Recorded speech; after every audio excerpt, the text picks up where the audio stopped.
Shall we start? Sure.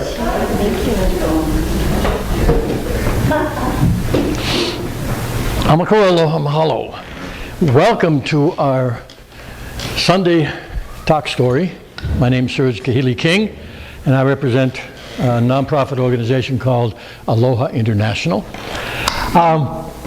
We like to begin with blessing, and our blessing girl, is she going to be back soon?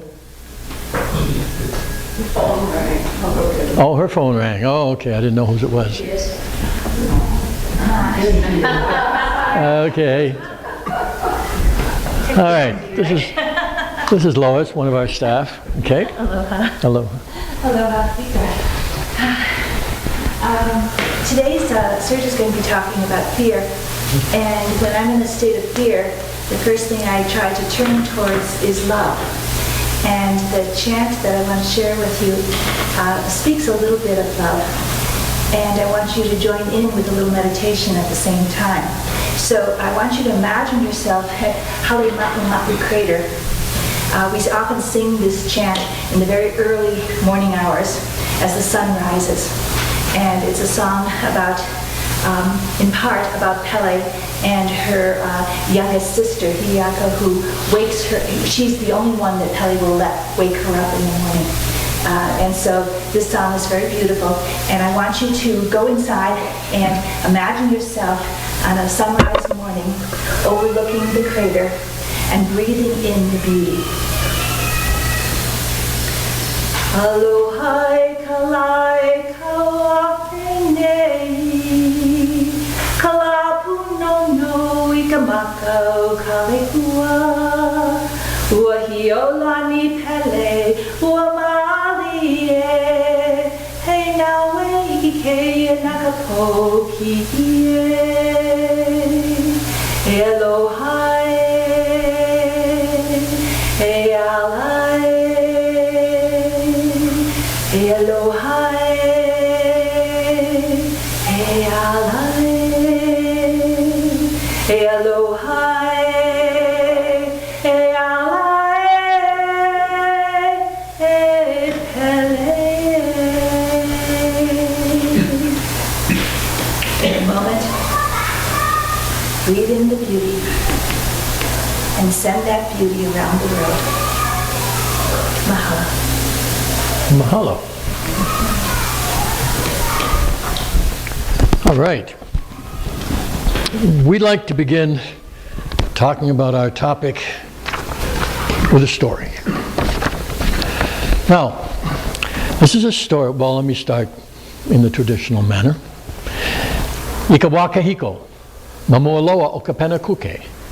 Once upon a time, long before Captain Cook, there was a young boy named Kahili, and he and his sister, Nailima, were walking along the eastern coast of Kauai. And Kauai is almost a circle, okay? So eastern coast, where you're looking at it, is over here. It's got a lot of different little bays and inlets and things like that. And so Kahili's looking for a perfect place to fish. He and his sister have been traveling quite a while for reasons not important to the story. They're very hungry, but he has his fishing net with him, and so he's looking for a place to fish. Well, they're walking along a kind of a cliff, and they look down, and there's this perfect little bay, and it's a sunny day. In fact, not just a sunny day. As a matter of fact, it's partly cloudy with windward and Mauka showers. Those of you who are from here are very familiar with that. That is so typical that it's almost a joke nowadays.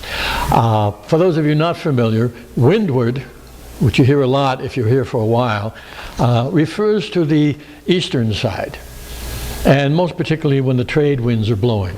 That's why it's called windward. They come from the east-northeast. Right? Mauka is a term that means inland. Well, so on this day, that's what it was like. It was just gorgeous. Most of the rain was inland, way inland. And The sun was shining and it was down at just the right angle into the water. Sometimes it reflects off and you can't see in, but this time you could see right down and see lots of fish. So he says, okay. So they stop, and Nailima stays up on the cliff to rest, and he makes his way down to the cliff, and there's a reef coming out into this tiny little bay. And so he walks out on the reef, finding this the perfect spot to toss his net. And what it is, the kind of net it is, it's called an upena ho'ole, and it's a throwing net. Now, the net, the way they would carry it, he wore it around his body while he's traveling like a sash. That's how they do it, going down to the water, over the shoulder and connected down here. But when they get ready to do it, the weighted end, which in this case was weighted with real heavy, small basalt rocks tied around the edges, and he'd held that in one hand. And the other hand, he had in a bundle the rest of it and holding on to a cord made of a very tough fiber. In fact, the whole net was made of something called olona, which was a very, very strong fiber. So he's holding on, and he grabs onto the reef with his feet, his toes, just like his father taught him. And he looks down there and he waits until it's more of a feeling than a seeing. It's kind of a sense that it's the right time. And so he twirls that net around his head once. I did it twice, just to show you, okay? He twirls it around his head once, throws it out into the water, and he wished his father could see that, because it came down in a perfect lay. That's why it's called ho'ole. It's net for making a lay. And it comes down in this circle and lands in the water, and then it's also, and he's holding on to the cord, and then it's also a kind of a feeling sense as when's the right time to yank on it, because when you yank on it, the bottom draws together. And so you pull it out of the water, and if you're lucky, like Kahili was, you get a net almost full of fish. Now these were kids, okay, and he was fairly young, and the kind of fish down there were small, but there were a lot of them. There were moi'ili is one kind. It's a type of small threadfish, which is a very, very thin fish. Interesting thing only because, although at this particular time it probably was too early in the history, but it later became a fish that was sacred to the chiefs. Only the chiefs could eat it. It was the big one. Because moi was the name of the fish, and moi is also a word that can be named what we might call king. Okay? So the Hawaiians did a lot of things related to the names. Names and things became related and important and sometimes sacred because of that. So anyway, there was those kinds of fish. There were, let's see, there were nehu and chovies. There were pua'ama, baby mullet. And there were iau, which we would call silver sides, just small flashing silver fish. Okay, so while this is going on, Nailima is still resting up there on the hill. But when Kahili pulled up the net and he shouted up at his sister, he says, look what I've got. We got plenty of food. But when he looked up, she was jumping up and down and pointing someplace, shouting, but he couldn't hear what she said. So he followed her finger out, and there was a big canoe coming right into the bay. It was only a single hull, but it was full of very fierce-looking men, and they were heading right for him. And she's shouting. Finally he heard her, and she's saying, run, Kahili, run. And so he starts to run, because it was obvious they were there for some mean purpose. So they're coming in, and you can't run on a reef. So he was picking his way as best he could, holding his net, but he was too late. By the time he got to the shore, the canoe had landed, the men came over, two of them picked him up and bound him, and the other one took the net and emptied all the fish back into the bay. Then they threw him into the canoe and threw down the net on top of him and got back in and paddled off out of the bay. And this is what Nailima saw. So there goes her brother. Nobody knows what's going on. Kahili himself is terrified. He doesn't know what's going on. And go to him first. And so they're paddling for a while. He's thinking any minute he's going to be tossed overboard and drowned. But after a while that didn't happen. And he listened to their conversation, and then he realized what had happened. Okay? The bay was kapu. A chief had put a kapu on it. Now, we got to explain this a little bit here, because this is a very different kind of concept. Kapu is a word we're familiar with in English as taboo. And in Hawaiian it can mean forbidden. That's why still today it's used for signs meaning keep out. But it doesn't just mean that. It can mean sacred, holy, consecrated.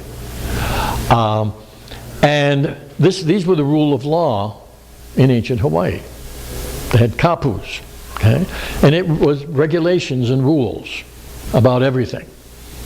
Now, there were traditional ones, and there kapus that had to do with all relationships, for instance. There were religious ones that had to do with places that were reserved for sacred ceremonies or sacred purposes that no one was allowed to enter except the elite. There were there were social ones. Who could make love to who, and what again, almost in relationships again, but bigger relationships between the chiefs and the people, for instance.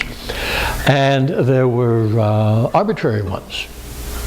Now, arbitrary ones was when most often it would be a chief would just decide to put a kapu on something because he felt like it. Like this chief put a kapu on the bay because he wanted it for his private pleasure. He didn't want any commoners to come around and disturb him, and so the kapu was put on the bay so no one else could go there. Well, the local people knew, but these two children had come from another place, so they didn't. Sometimes these arbitrary kapus, there were some chiefs who were very unconcerned about the welfare of the people, and just for his own pleasure and convenience he might put a kapu on a place which was a major fishing ground, and the fishermen were no longer allowed to catch fish there. And he might forget he might never bother to lift it. That's what it was called. You place a kapu or you lift the kapu. And it could only be lifted by the person who made it or somebody of a higher rank. Well, in the story that we're talking about, that's what happened to Kahili. He, without knowing it, had fished in a kapu bay. And so they were taking him. Now, the other thing about ancient Hawaii, they didn't have a lot of different kinds of punishments. They had a lot of different ways of doing the punishment, but the most primary punishment for anything break of law was death. Okay? So that's what he was taken for. And sometimes these people who were caught having broken a kapu might be used for sacrifice. And so this is what they did. When they got back to the chiefly compound, there was a separate hut that was used for prisoners who were being kept for sacrifice. It was empty at the moment, but they threw Kahili in there, and he knew what he expected his fate to be, and so he's sobbing. He's still in terror, and he's crying like mad, but all alone, and not completely dark, but with no one around and no comfort. Meanwhile, back up on the cliff, Nailima she can't do anything herself, so she prays to the family Aumakua. And the family Aumakua of her family was an owl. Now, got to explain Aumakua a little bit here. Aumakua is one of those Hawaiian words that has multiple meanings. Some of you are familiar with Aumakua as being the personal high self or personal spirit, but there are other meanings too. As a matter of fact, one of the meanings not many people know is if somebody might say, Aumakua, Willie. And what that means is, hey Willie, get up and dance. Same word. Okay? But most often the context is either the personal spirit, an ancestral spirit, or a type of guardian spirit. And when it was meant a guardian spirit, why this would happen.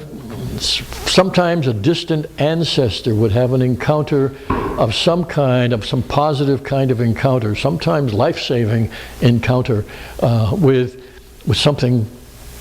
Could be an animal, could be a plant, could be a rock, could be a cloud. Any kind of form of nature might become the aumakua, or guardian spirit, for a particular family. And then sometimes it was up to the individual. They might be the individual guardian spirit. And on Kauai, the owl was a very popular one. But it was the owl for this family. So also in these ancient times we're talking about, wondrous things happen more often than they tend to do today. Okay? Mainly I think that's because we're surrounded by so many wonders we take them for granted now. But Nailima prayed to their family aumakua. And then suddenly this big, huge owl appears right in front of her. Now the pueo is a Hawaiian owl. And it's usually about this big. Okay? And it looks like it has round head because you can't see hardly their ear tufts. Okay? So it just looks nice and round. Looks like a burrowing owl that a lot of people see at the airports and in some parts of the United States, but it's not. And it's also what's called diurnal, which means it can hunt during the day or during the night. So often you can see them flying during the day too. Well, this was an aumakua owl, so it had the power not only to change shape but to change size. So it suddenly there as a great big owl.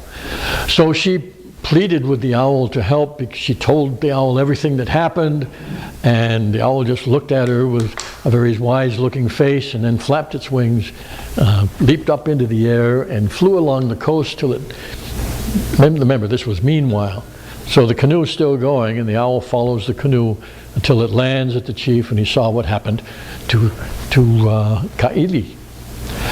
So the owl waits all day, it's getting dark. The sacrifice was supposed to take place the next morning.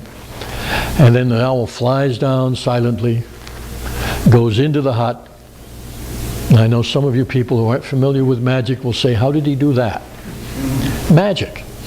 Okay? So he goes into the hut, and he sits right next to Kahili. And Kahili looks up first, and he's really scared because he knows something's there, and then he realizes it's the aumakua. And now he's sobbing for relief. Okay, and the owl puts its big wing around him to comfort him for a while.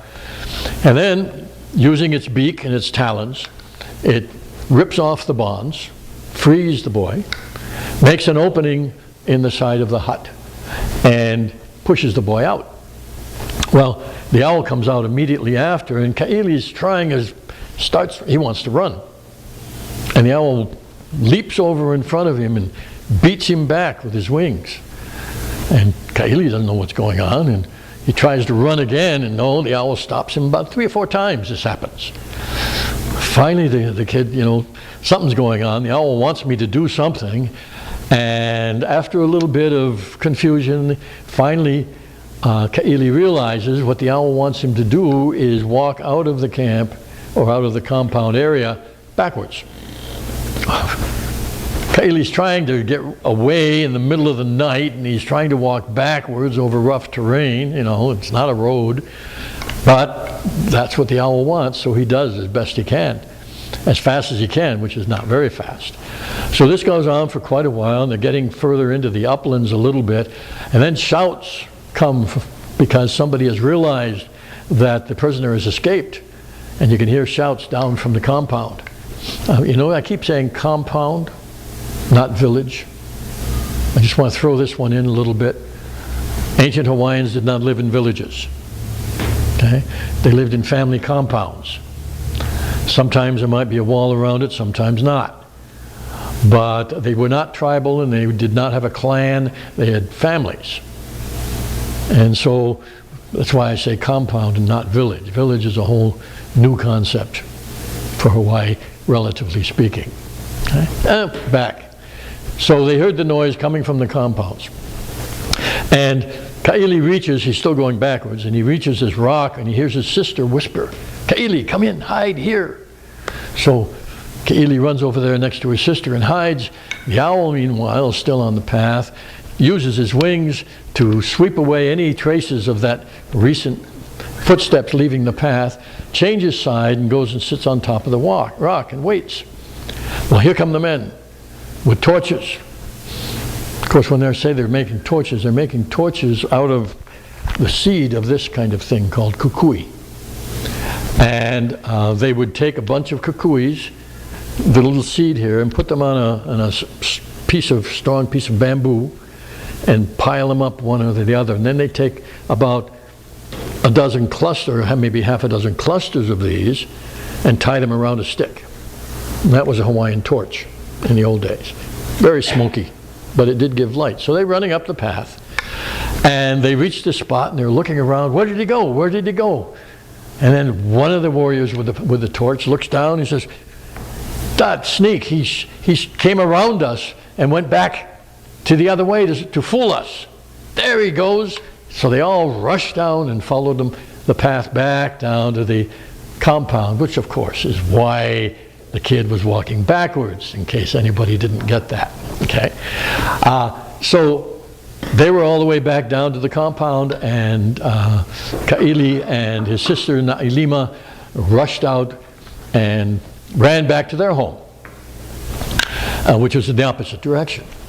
So finally, when they got home, all tired and worn out, they look up at the sky, and the moon is clear, and in the sky they see the owl flying across, not exactly across the moon, but flying so that the moon reflected on its wings. And they were so beautiful and so thankful that their guardian spirit was there to take care of them. Okay? Pipiholo ke ka'au, a traditional phrase that means, and so goes the story. Now, we'll get into the topic, which is related because the topic is how to manage fear. And before I can tell you how to manage fear, we've got to have an understanding of fear itself. Okay? Because a lot of people don't really understand it. So let's look at it in three ways. Let's look at what actually happens when fear happens. And when we talk about terrible fear, it's only the same thing happening more intensely. So, first of all, physiologically. Physiologically, fear is expressed in the body with a tightening of muscles and a rush of adrenaline. It's the same kind of an effect you would get if you were preparing to do something very strong, very quickly, like starting to run, or starting to jump, or starting to do something. Okay, it's that same kind of thing. Tightening of the muscles, getting you ready, and the adrenaline rush to give you the energy to do something. That's the physical part. The emotional part is expressed by a feeling of anticipation that something important is about to happen. And I'll tell you in a moment why I put it exactly that way. Okay? But that's the emotional part of fear. The mental part is expressed by imagining that the important thing that's about to happen is something bad. That's where that comes from. Now, the imagination can be based on something that's in front of you, like a car or a bus, on its way to running you down if you have enough time to look. But it can also be based on memories of sight, of sound, and or touch, also related to something bad. Now, there's an old thing in psychology that they used to talk about, and especially with talking about fear and the nature of human beings in relation to fear, and it was called the tiger in the bush. I'm not sure how many of you have heard about it, but it's like this. And of course, the only reason somebody would be afraid of a tiger in the bush is if they'd had experience of some kind, maybe in a movie, with a tiger. So it doesn't have to be personal experience. You see a tiger ripping somebody up in a movie, that can create a very strong memory. Well, the tiger in the bush phenomena in psychology is that if you're standing here and let's say between 20 and 30 and 50 yards away, there's a bush, and you hear a noise, you're going to, and you become afraid, you'll have the same reaction whether there's actually a tiger behind there or whether there isn't. If you think there's a tiger behind there, you'll have exactly the same physiological, emotional reaction as you would if there really were a tiger back there. Okay? That's why the mental part plays such an important role in the experience of fear. Okay? So when we say we're feeling fear, what we're really feeling is the combination of tension and adrenaline, anticipation, and imagination, all together. However, when we have a habit of interpreting particular reactions as meaning fear, like the tension and the adrenaline and the anticipation, if we get into a habit of that means fear, we don't even need the imagination anymore. I had to be, when my mother was still alive, I had to be very careful when I was calling her up if I had some good news or if I get too excited. Because if something really good happened and I'd call her up and I'd say, "Mom," her first thing she would say was, "What's wrong?" That's the very first thing. Excitement meant to her something fearful, something bad. And I never remember any time when that didn't happen, when she expected something good. The way she was brought up, that's what her life experience was, and somehow she developed this habit. If there's too much energy, it means something bad has happened. Right? So we can do that. Didn't take any imagination. I didn't have to say any words at all. Okay? That was her interpretation of those initial feelings. Right. So naturally, this can get in our way, and we'll talk about more than that. If we can physically, here's some ways, here's some things that can help. If we can physically relax our muscles when fear happens, if we can get the mind to do that for the body, if we can physically relax our muscles when fear happens, the fear disappears. We cannot experience fear with relaxed muscles. That's an amazing phenomenon, but you can try it yourself sometimes. Sit someplace and be very relaxed. You can do it now if you wish, and get your muscles as relaxed as possible. Don't tense a single muscle and try and get afraid. It can't happen. There's got to be that tension as part of the process. Okay? So if you can train yourself to do that, it takes a lot of practice, but it is something that can be learned. Okay? Because part of what you're going to have to do is be aware of not only the tension, be aware of the difference between what it feels like to have tension and to be relaxed. So it takes both of those, takes that kind of learning awareness. But it can be done. Now, if we can, another way, if we can focus our emotional energy into the present moment when fear happens, if we can shift the focus and put our energy into sensory awareness, the fear will disappear. Because fear is about anticipation.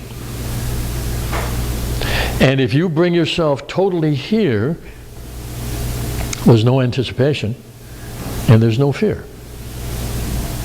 Right? This takes training and practice. Because it takes an some people have it because of their life experiences, but it takes an sensory awareness on this one. A real good awareness of the senses of your body so that you can move to focus on sight, sound, and touch here and now. Okay? But it can be learned. The problem is that these techniques that I just shared can all be messed up by the mind. But here's the good part. It's a lot easier to learn how to change your mind than it is to learn how to change your body or your emotions. At first you might think that's not so, but I'll give you some things that you can do. One of them is something I call the positive what if. People get into a lot of fear states by asking the question and imagining the terrible consequences of what if. What if something bad happens? I've shared this before, but not for a while, so I'll share it again. One time I was giving a class on Kauai, and a woman came in, one of the students came in, and all in an uproar and feelings like panic and in terrible state. And what happened? I almost got hit by a car. And she was going on and on and on. And of course, what her mind was doing, what if I had been hit by a car? And imagining all of that stuff. And we were watching her and listening to her, and I held her on the shoulder and got her attention. I said, wait, look around you. Where are you? Oh, okay, I'm here, right? I said, okay, you weren't hit, were you? Look at your body. Got any sore spots? No. Okay. Everything's okay, right? Big sigh. Oh, yes. Now, I broke the what if in a different way by getting her into sensory awareness, but it was the same problem. And it's a trap, that what if. It's a trap if you don't make a plan to do something about it. You see, a lot of this happens even, you see it in movies all the time. Somebody makes a plan. What if it doesn't work? Well, make a new plan, all right? Come on. But they're immediately going into the what if, and then everything's falling apart and falling down. But if you don't make a new plan, if you don't have something to do if it doesn't work, then what you've got to do, what we use is the positive what if. Well, since we're making it up anyway, what if something good happens? What are you going to do then? And what's amazing, I've done this so many times with people, fear disappears. Oh, wow. Because they got locked into the tension and the thinking, and it was all feeding back on itself. But once you start do the positive what if, you have shifted to a positive memory or a positive anticipation of some kind, and the automatic effect of that is to slow down the adrenaline, relax the muscles, and the fear disappears. So that's a good one if you can remember that one. Okay, very simple to do. One of them I like very much is something that I developed called the 1-inch belief. Now the 1-inch belief is a very short phrase, 5 words or less, that represents something you absolutely believe is true.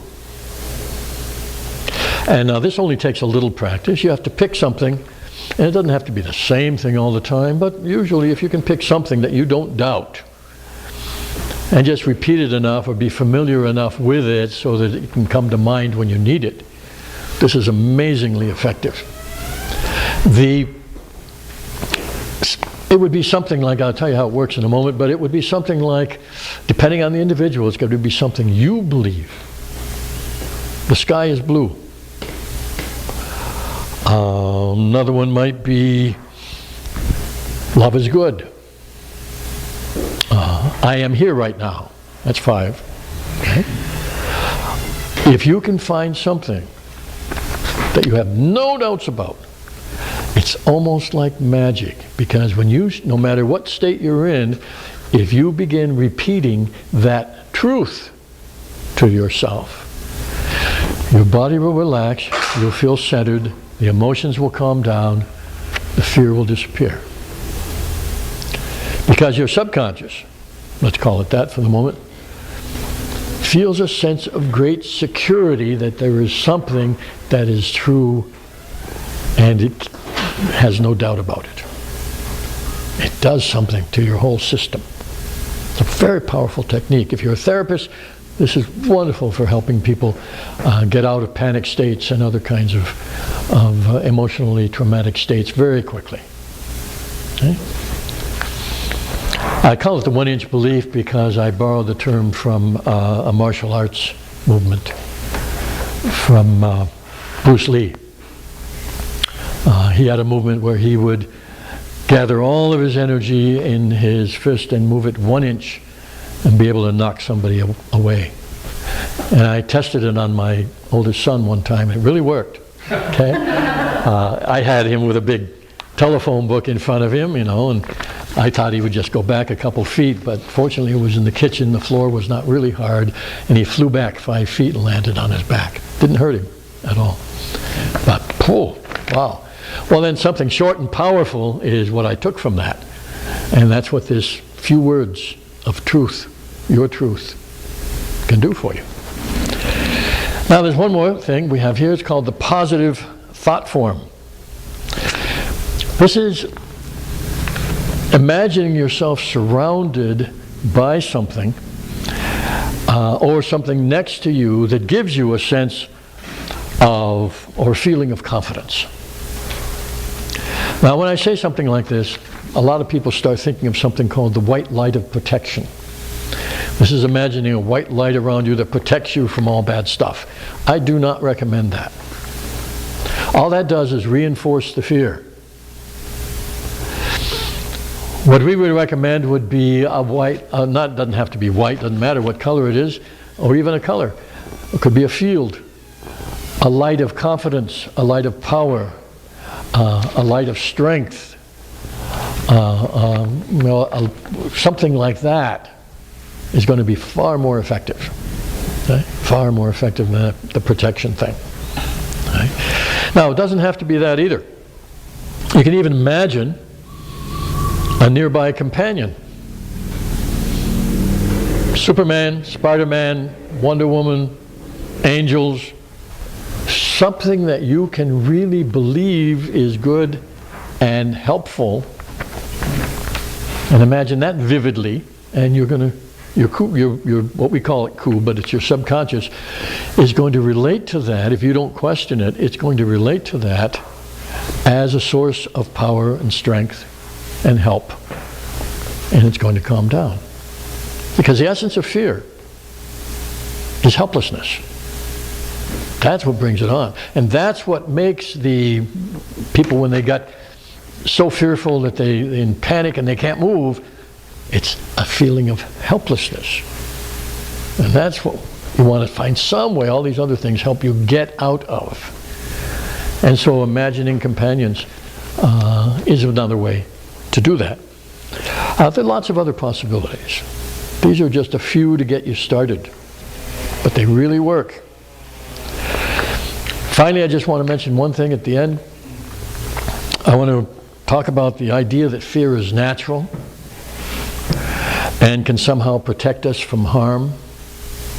I entirely disagree with that. Human beings are so creative that they can make use of anything, including negative emotions, and they can make them work for them. That doesn't mean that they're natural or even necessary. That's just human creativity. Fear isn't natural. Fear has to be learned. Okay? Our natural inclination in times of danger is to either move out of the way or help somebody who's in danger. When you have a disaster, this is what people do. Not everybody. The people who have fear don't. But the ones who, they're so focused on the need for assistance or help of some kind that they just go and help. And if they have some fear, they don't let it overwhelm them. They focus on the need for help becomes much more important. And that gives them the strength and the energy and the courage to do something effective to change the situation. Okay? That's our natural inclination. Fear has to be learned, and not only learned, it has to be practiced. And when it does that, wow, then it really gets in the way of your life. And I hope some of these things that I've shared can help you change that. Because fear starts to die with the birth of skill and confidence. Pau ka'olelo, another phrase, and that means the tale is told. Let's take a small break, and then we can come back and have some questions and answers about that, okay? This is a free meeting, first of all. I want you to be all comfortable with that. We have some projects that might interest you. One of them is providing information on healing and skills to people free of charge. We have 2 booklets in the back there, a pink one and a blue one. Feel free to take one if you want to. The pink one is about the Aloha Spirit and how to turn it into the power of blessing.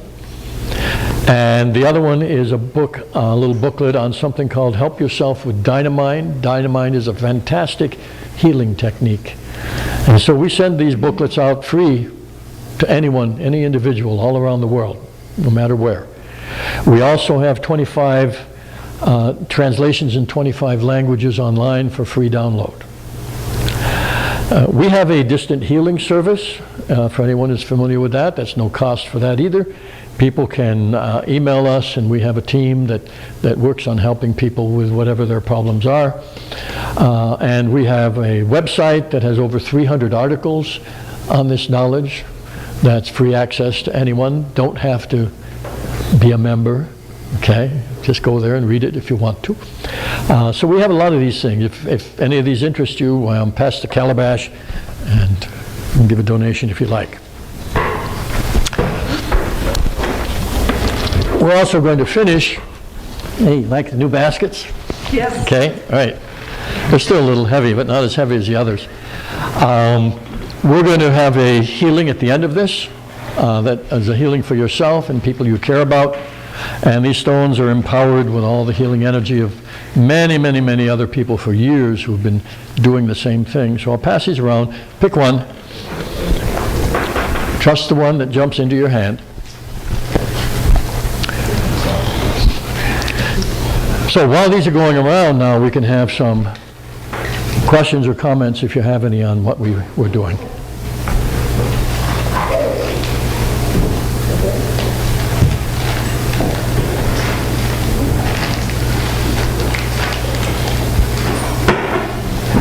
Or we could just enjoy each other's company. That's okay. Yes?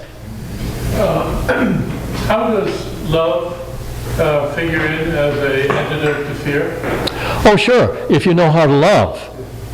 See, you have to know how to love immediately and change that.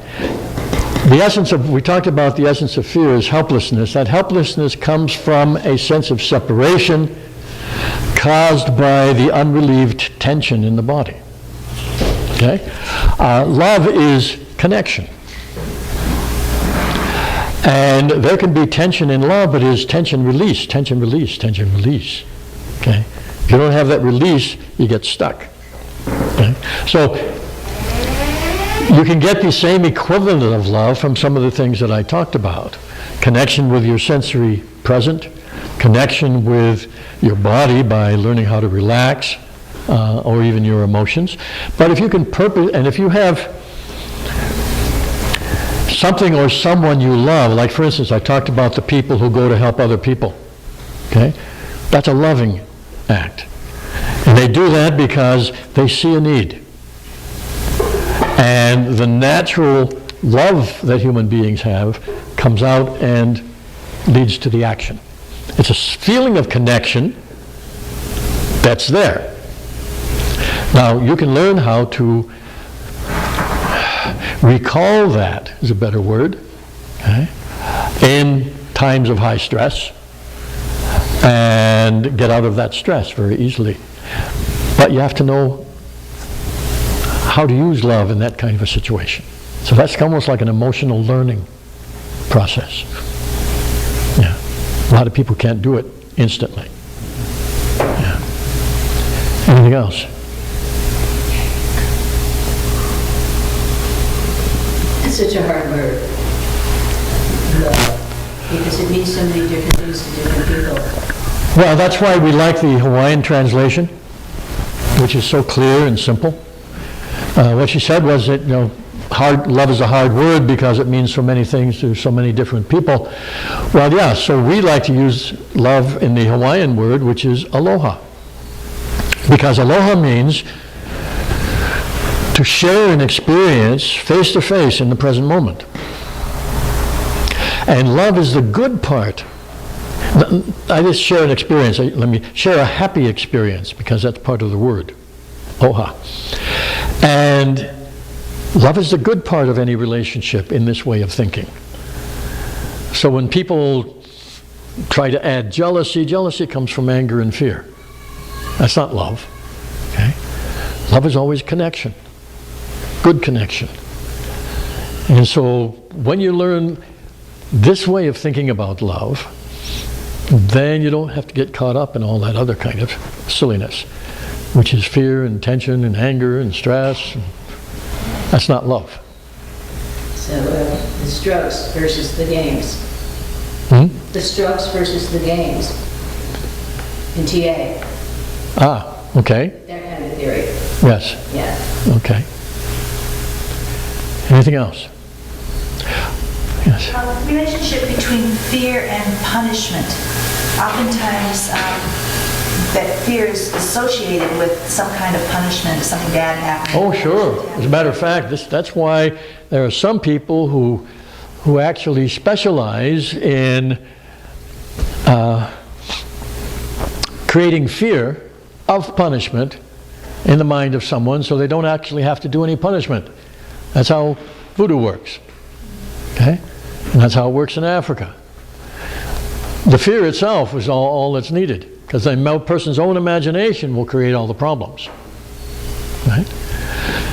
And there's the mental part. It's coming from the imagination and the person imagining it. You can't have fear of anything. There's no such thing, I might as well throw this in right now. There's no such thing as fear of the unknown. How can you fear something you have absolutely no awareness of? Okay? It's always fear of the known when people say that. It's a fear that there's something bad in the darkness. There's something going to grab you, because I saw that in a movie once. There's always something known from a memory that's brought up to put into the unknown to create fear. But if it's totally unknown, you can't be afraid of it. There's nothing to be afraid of. Now, some people have a fear of not knowing. That's a little different. Okay? Because then that leads to, well, if I don't know this and I don't know what to do, then I'm going to be criticized, or I'm going to be hurt, or I'm going to fall down, or something terrible is going to happen. That's still a fear of the known. And the known in that sense is the unknowing. It gets weird, huh? Yeah. Okay. All right, good. Stuart, would you please take the floor? Stuart's going to lead you through the healing blessing.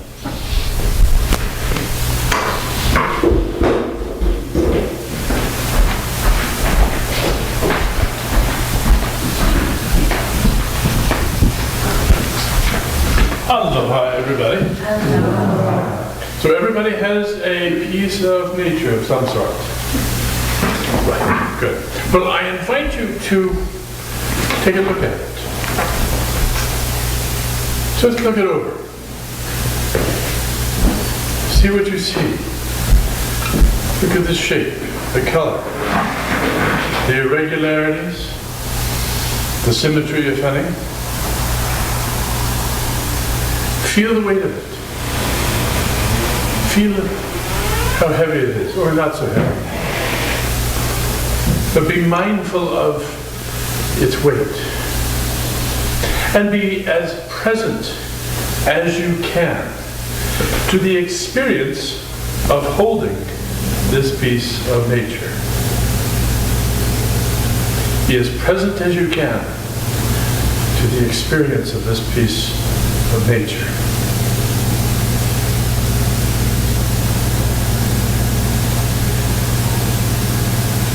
And now I invite you to close your eyes and to be present to the experience of what's in your heart right now. Be present to your feelings in your heart, particularly to the things that you love, particularly to the people you love. Be present to the love of your friends. Be present to the love of your companions or partners. Be present to the love of family. And if you can, be present to the love of yourself. But be as exquisitely present to that love as you possibly can.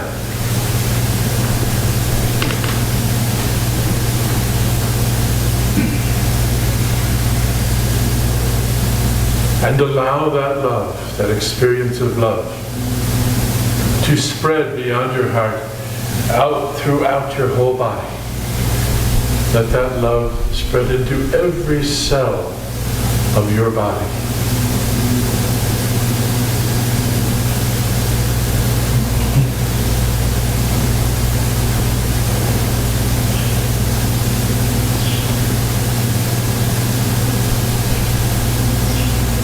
Let that love extend and grow beyond your body.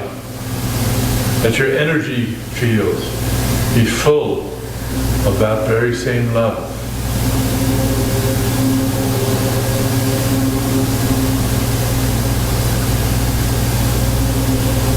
And being present to that love, allow that love to extend, to fill this room, and to extend to every person in this room.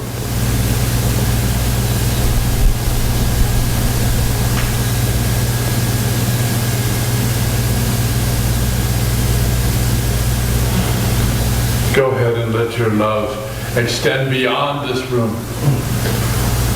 to the whole town of Volcano and everyone in it. Let your love include everyone in Volcano.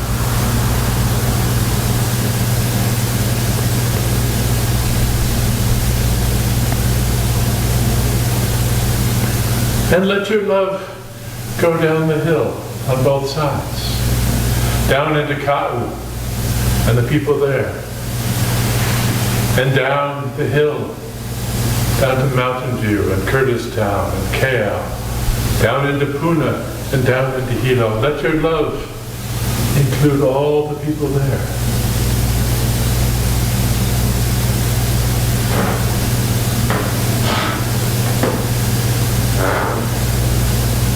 And let your love spread out throughout the island and include all 180,000 people on the island of Hawaii.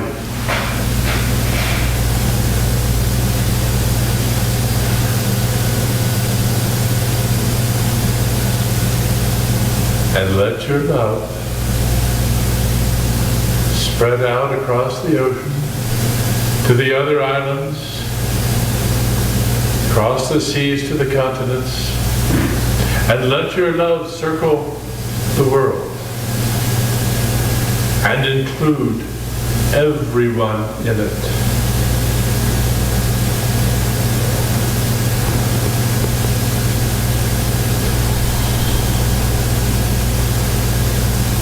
And charge your love to heal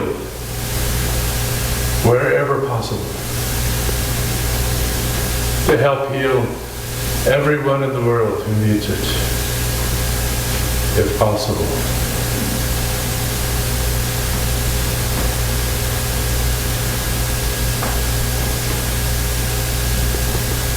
And charge your love to help heal all the time from this day forward.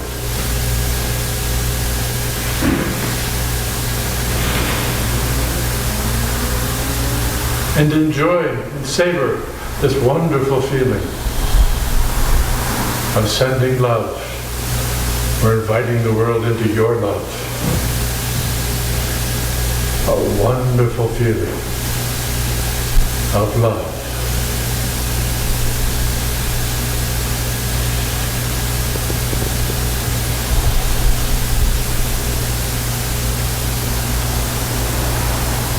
And ever so gently bring yourself back into this room. You can leave your love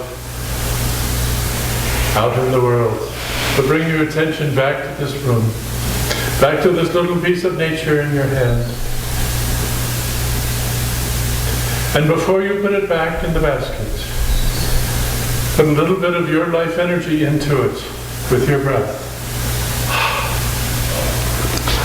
that it may help others who hold it next.